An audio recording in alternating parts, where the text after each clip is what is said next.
জয় শ্রী রাধে। সুধী গৌর ভক্তমণ্ডলী, শ্রী শ্রী উৎপন্ন একাদশী ব্রত কবে এবং কোন দিনে এবং কখন এই ব্রতের পালন করতে হবে, এই ব্রতের মাহাত্ম্য কি, আজ আমরা সবিস্তারে এই ভিডিওর মাধ্যমে জানব। তো আগামী 26শে নভেম্বর 10ই অগ্রহায়ণ মঙ্গলবারে শ্রী শ্রী উৎপন্ন একাদশী ব্রতের আমাদের উপবাস থাকতে হবে এবং এই ব্রতের পালন করতে হবে 11ই অগ্রহায়ণ 27শে নভেম্বর বুধবারে আমাদের ব্রতের পালন করতে হবে। তো আপনি যদি যথাসময়ের মধ্যে ব্রতের উপবাস ভাঙতে না পারেন, পালন না করতে পারেন, তাহলে কিন্তু ব্রতের ফল নিষ্ফল হয়ে যাবে। তো বাংলাদেশ সময়ে যে টাইমের মধ্যে ব্রতের উপবাস ভাঙতে হবে সেটি হচ্ছে সকাল 10টা বেজে 58 মিনিটের মধ্যে আমাদের ব্রতের পালন করতে হবে এবং ভারতীয় সময় হচ্ছে 10টা বেজে 28 মিনিটের মধ্যে ব্রতের পালন করতে হবে। তো এবার আমরা শ্রবণ করব ব্রতের মাহাত্ম্য কথা।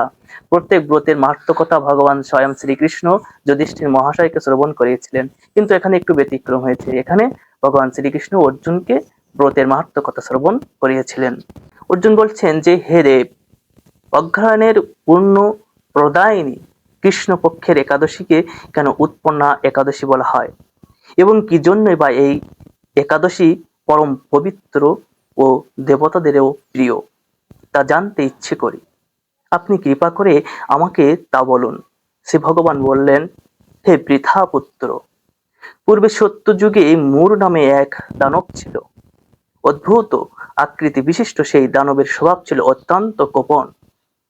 সে দেবতাদেরও ভীত প্রদ ছিল। যুদ্ধে দেবতাদের এমনকি স্বর্গরাজ ইন্দ্রকে পর্যন্ত পরাজিত করে স্বর্গ থেকে বিতাড়িত করেছিল। এইভাবে দেবতারা পৃথিবীতে বিচরণ করতে বাধ্য হয়েছিল।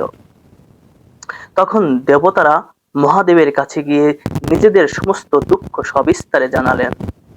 শুনে মহাদেব বললেন, হে দেবরাজ, যেখানে শরণাগত বৎসল জগন্নাথ গুরুধ্বজ বিরাজ করছেন, তোমরা সেখানে যাও।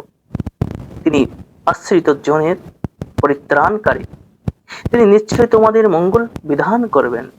দেবাদি দেবের কথা মতো দেবরাজ ইন্দ্র দেবতাদের নিয়ে ক্ষীর সমুদ্রের তীরে গমন করলেন।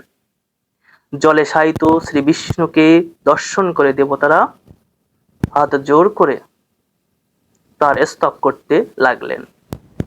স্তুতির মাধ্যমে নিজ নিজ দৈন্য দুঃখের কথা তারা ভগবানকে জানালেন।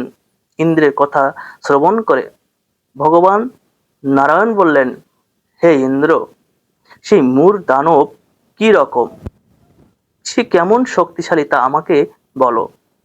ইন্দ্র বললেন, হে ভগবান, প্রাচীনকালে ব্রহ্মবংশে তালজঙ্ঘা নামে এক অতি পরাক্রমী অসুর ছিল। তারই পুত্র সেই মূর অত্যন্ত বলশালী, ভীষণ উৎকট ও দেবতাদেরও ভয় উৎপাদনকারী। সে চন্দ্রাবতী নামে এক পুরীতে বাস করে। স্বর্গ থেকে আমাদের বিতাড়িত করে তার স্বজাতির কাউকে রাজা, কাউকে অন্যান্য দিকপাল রূপে প্রতিষ্ঠিত করে এখন সে দেবলোকে সম্পূর্ণ অধিকার করেছে। তার প্রবল প্রতাপে আজ আমরা পৃথিবীতে বিচরণ করছি। ইন্দ্রের কথা শ্রবণ করে ভগবান দেবদহীদের প্রতি অত্যন্ত ক্রোধান্বিত হলেন। তিনি দেবতাদের সঙ্গে চন্দ্রাবতী পুরীতে গেলেন। সেই দৈত্যরাজ শ্রী নারায়ণকে দর্শন করে পুনঃ পুনঃ গর্জন করতে লাগলো। দেবতারা ও অসুরের মধ্যে তুমুল যুদ্ধ শুরু করে দিল। যুদ্ধে দেবতারা পরাজিত হয়ে এদিকে ওদিকে পালিয়ে গেল। তখন যুদ্ধক্ষেত্রে শ্রী নারায়ণকে একা দেখে সেই দানব তাকে দাও দাও বলতে লাগলো। শ্রী ভগবানও ক্রোধে গর্জন করে বললেন, রে দুরাচার দানব, আমার বাহুবল দেখ। এই বলে অসুর পক্ষীয় সমস্ত যোদ্ধাদের দিব্য বাণের আঘাতে নিহত করতে লাগলেন। তখন তারা প্রাণ ভয়ে নানা দিকে পালিয়ে যেতে শুরু করলো। সেই সময় নারায়ণ দৈত্য সৈন্যদের মধ্যে সুদর্শন চক্র নিক্ষেপ করলেন। ফলে সমস্ত সৈন্য ধ্বংসপ্রাপ্ত হলো। একমাত্র মূর অসুরই জীবিত ছিল। সে অস্ত্র যুদ্ধে নারায়ণকেও পরাজিত করলো। তখন নারায়ণ দৈত্যের সামনে বাহু যুদ্ধে লিপ্ত হলেন। এইভাবে দেবতাদের হিসাবে 1000 বৎসর পর্যন্ত যুদ্ধ করেও ভগবান তাকে পরাজিত করতে পারল না।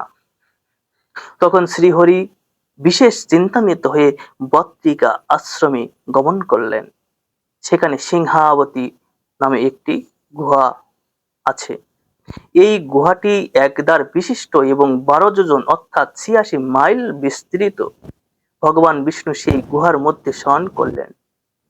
দৈত্য তার পিছন পিছন ধাবিত হয়ে গুহার ভিতরে প্রবেশ করল। সে বিষ্ণুকে নিদ্রিত বুঝতে পারল। অত্যন্ত আনন্দিত হয়ে ভাবতে লাগলো, আমার সাথে যুদ্ধে পরাজিত হয়ে বিষ্ণু এখানে গোপনে শুয়ে আছে, এখন আমি তাকে অবশ্যই বধ করব। দানবের এইরকম চিন্তার সঙ্গে সঙ্গে শ্রী বিষ্ণুর শরীর থেকে একটি কন্যা উৎপন্ন হলো। এই কন্যাই উৎপন্না একাদশী। তিনি রূপবতী, সৌভাগ্যশালিনী, দিব্য অস্ত্র শস্ত্র ধারিণী ও বিষ্ণু তেজ সম্ভূতা বলে মহাপরাক্রমশালী ছিলেন।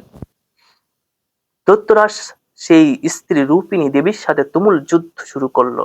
কিছুকাল যুদ্ধের পর দেবীর দিব্য তেজে অসুর ভস্মীভূত হয়ে গেল। তারপর বিষ্ণু জেগে উঠে সেই ভস্মীভূত দানবকে দেখে বিস্মিত হলেন। এক দিব্য কন্যাকে তার পাশে হাত জোর করে দাঁড়িয়ে থাকতে দেখলেন। বিষ্ণু বলছেন, হে মহাপরাক্রান্ত উগ্রমূর্তি, এই মূর্দানবকে কে বধ করলো? যিনি একে হত্যা করেছে তিনি নিশ্চয়ই প্রশংসনীয় কর্ম করেছে। সেই কন্যা বললেন, হে প্রভু, আমি আপনার শরীর থেকে উৎপন্ন হয়েছি। আপনি যখন ঘুমিয়েছিলেন তখন এই দানব আপনাকে বধ করতে চেয়েছিলেন, তা দেখে আমি তাকে বধ করেছি। আপনাদের কৃপাতে আমি তাকে বধ করতে পেরেছি।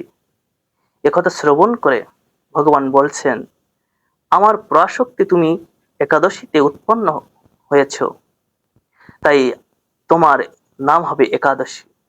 আমি এই ত্রিলোকে দেবতা ও ঋষিদের অনেক অনেক বর প্রদান করেছি।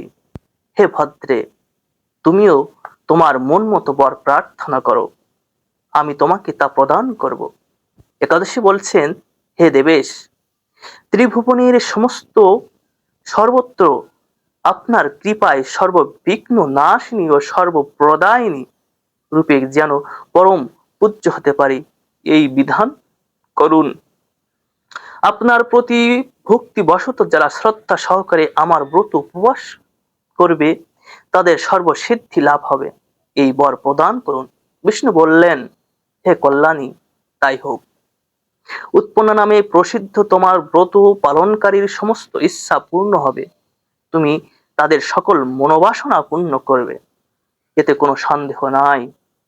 তোমাকে আমার শক্তি বলে মনে করি, তাই তোমার ব্রত পালনকারীর সকলেই আমার পূজা করবে। এর ফলে তারা মুক্তি লাভ করবে। তুমি হরিপ্রিয়া নামে জগতে বিখ্যাত হবে। তুমি ব্রত পালনকারীর শত্রু বিনাশ, পরম গতি দান ও সর্বসিদ্ধি প্রদান করতে সমর্থ হবে। ভগবান বিষ্ণু এইভাবে উৎপন্না একাদশীকে বরদান করে অন্তর্হিত হলেন।